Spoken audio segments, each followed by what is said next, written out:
Antes de su división en dos estados separados, Corea era una sola nación con una historia rica y profunda que se extendía por miles de años. La península coreana estuvo habitada desde tiempos prehistóricos y a lo largo de su historia, varias dinastías y reinos gobernaron el territorio. Uno de los periodos más significativos fue bajo la dinastía Joseon, que gobernó desde 1392 hasta finales del siglo XIX. La dinastía Joseon es conocida por establecer un estado centralizado basado en el confucianismo, una filosofía que influyó profundamente en la cultura, la política y la vida cotidiana coreanas. Durante este tiempo, Corea era conocida como el reino ermitaño debido a su política de aislamiento del mundo exterior para preservar su cultura y protegerse de las influencias extranjeras. A medida que el siglo XIX avanzaba, Corea, como muchos otros países asiáticos, se enfrentó a la creciente presión del imperialismo extranjero. Japón, que había logrado modernizarse rápidamente durante la era Meiji, vio en Corea un territorio de gran valor estratégico. Japón quería expandir su influencia en Asia y consideraba a Corea como un punto clave para sus ambiciones imperiales. En 1894, la Primera Guerra Sino-Japonesa, que enfrentó a China y Japón por el control de Corea, marcó el comienzo de una serie de eventos que cambiarían el destino de la península. Japón salió victorioso y tras la guerra, comenzó a ejercer una creciente influencia sobre Corea.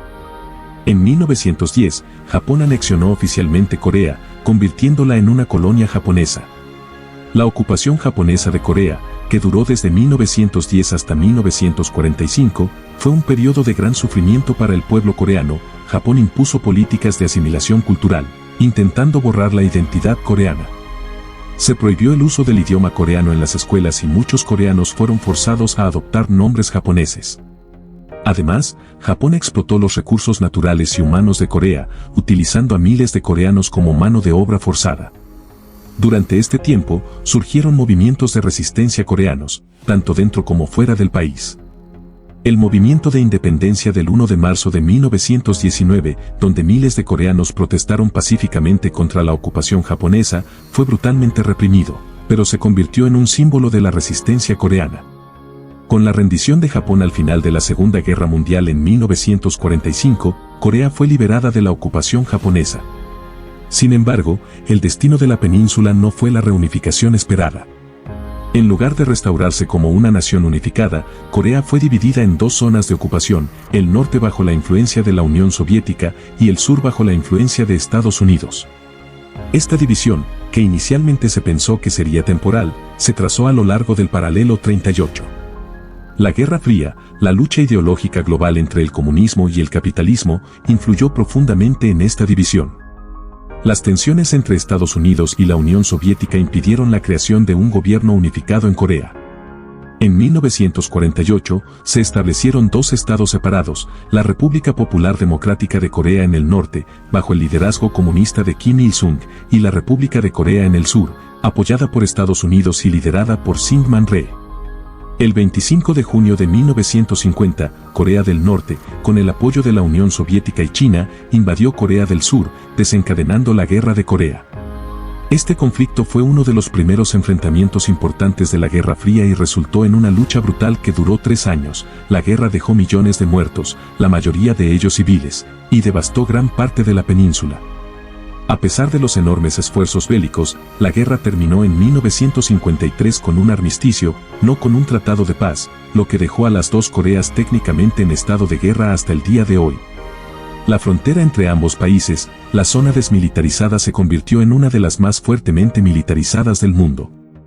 Después de la guerra, Corea del Norte y Corea del Sur tomaron caminos radicalmente diferentes.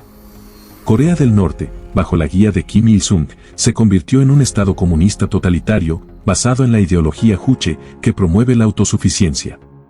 Kim Il-sung consolidó su poder a través de un culto a la personalidad que ha sido mantenido por sus sucesores, su hijo Kim Jong-il y su nieto Kim Jong-un. A lo largo de los años, Corea del Norte ha sido conocida por su riguroso control sobre la vida de sus ciudadanos, su aislamiento del mundo exterior y su desarrollo de armas nucleares. Corea del Sur, mientras tanto, a pesar de un comienzo incierto con gobiernos autoritarios, logró convertirse en una de las economías más avanzadas del mundo. El milagro del río Han describe el rápido crecimiento económico del país, impulsado por la industrialización, la educación y la globalización. Hoy Corea del Sur es una democracia vibrante, conocida por su cultura popular, tecnología avanzada y un alto nivel de vida. A pesar de la división y las décadas de hostilidad, la península coreana sigue siendo un foco de atención internacional. Las familias separadas por la guerra, las provocaciones militares de Corea del Norte y los esfuerzos diplomáticos intermitentes mantienen la región en un estado de tensión constante. Sin embargo, también ha habido momentos de esperanza. Las cumbres entre líderes de ambas Coreas han ofrecido vislumbres de reconciliación, aunque frágiles. El futuro de la península sigue siendo incierto, pero la historia de su división es un recordatorio poderoso de cómo las decisiones políticas y las luchas ideológicas pueden cambiar el destino de una nación. La historia de las dos Coreas es una historia de unidad y división, de conflicto y resistencia, y de la sorprendente capacidad de las naciones para forjar sus propios destinos en medio de las circunstancias más difíciles. Es un relato que no solo nos habla del pasado, sino que sigue siendo relevante para entender las dinámicas globales actuales y las complejidades de un mundo que sigue lidiando con las cicatrices de la historia. Si te ha gustado este video y quieres descubrir más historias fascinantes, suscríbete y únete a nuestra comunidad para no perderte ningún contenido nuevo. La historia de las dos Coreas es solo el comienzo de lo que aún queda por descubrir.